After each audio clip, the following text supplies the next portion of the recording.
Today I want to talk about something simple that carries a much bigger lesson. Soda. Or pop, if you're from the Midwest. More specifically, soda sizes. Years ago, McDonald's had a 7-ounce soda.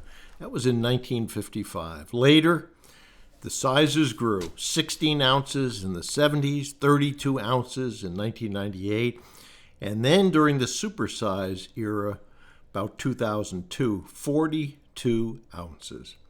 Think about that for a second. 7 ounces to 42 ounces. That's 6 times larger. Now, the lesson is not really about McDonald's. It's not even really about soda. The lesson is about consequences. A person does not usually become overweight from one soda. One bad meal does not destroy your health. One skipped workout does not ruin your fitness. The problem is repeated action, repeated choices, repeated lack of discipline, repeated normalization of behavior that moves you away from the result you want. And over time, the body keeps score. That is the lesson. The body keeps score. And now let's bring it directly into business acquisition. One missed call will not destroy your acquisition plan. 1 week of internal work will not necessarily ruin you. One vague execution commitment will not end the process. One failure to follow up will not make it impossible for you to buy a business. But repeated avoidance will. Repeated delay will. Repeated excuses will. Repeated preparation without external action will. And just like the body keeps score, your pipeline keeps score. The market keeps score. Sellers keep score. Bankers keep score. Your board of directors certainly keeps score. And most importantly, your own confidence keeps score. Because every time you say you're going to do something and you don't do it, you are training yourself. You're training yourself either to trust your word or not trust your word. And that matters. Business acquisition is not won by people who merely want it. Lots of people want it. It is not won by people who think about it.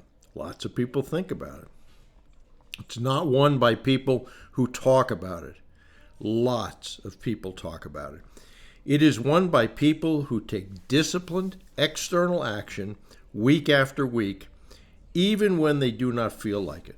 Letters sent, calls made, follow-ups delivered, seller meetings requested, banker conversations held, board conversations scheduled, professionals contacted. That is what counts.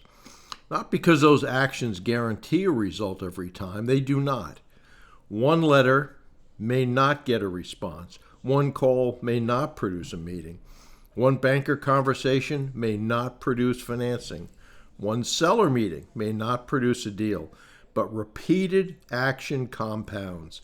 Discipline compounds. Follow-up compounds. Competence compounds.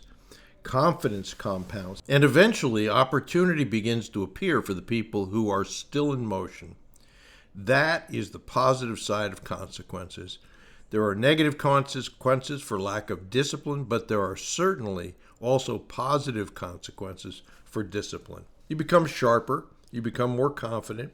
You start hearing the patterns in seller conversations. You stop being intimidated by bankers. You begin to understand what good deals sound like and what bad deals sound like. You learn what motivates sellers. You learn what industries make sense for you.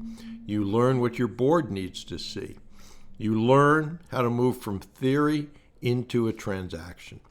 But none of that happens if you stay in your head. None of that happens if you spend another week polishing a letter instead of sending it. None of that happens if you confuse internal work with progress. Here's the hard truth. You do not get the consequences you want.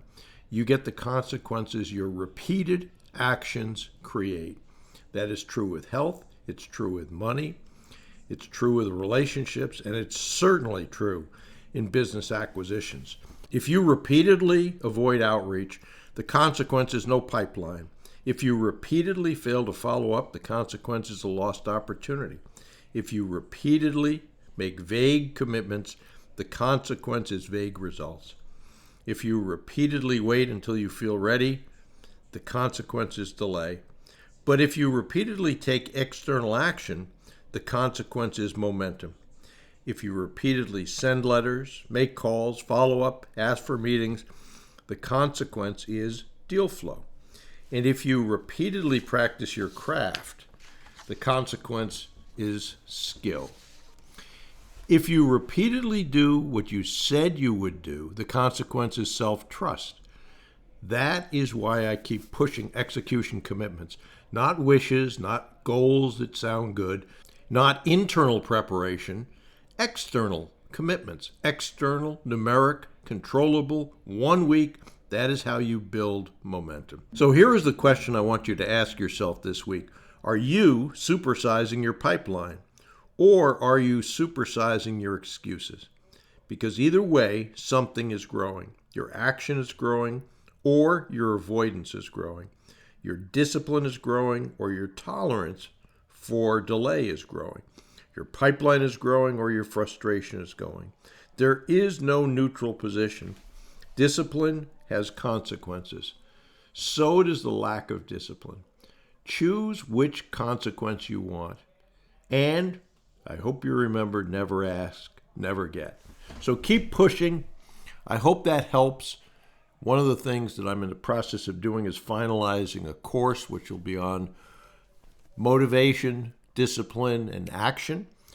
And it just reinforced to me these kind of points that are so important in terms of getting a deal done, which is what you want to do, presumably, if you're doing business acquisitions.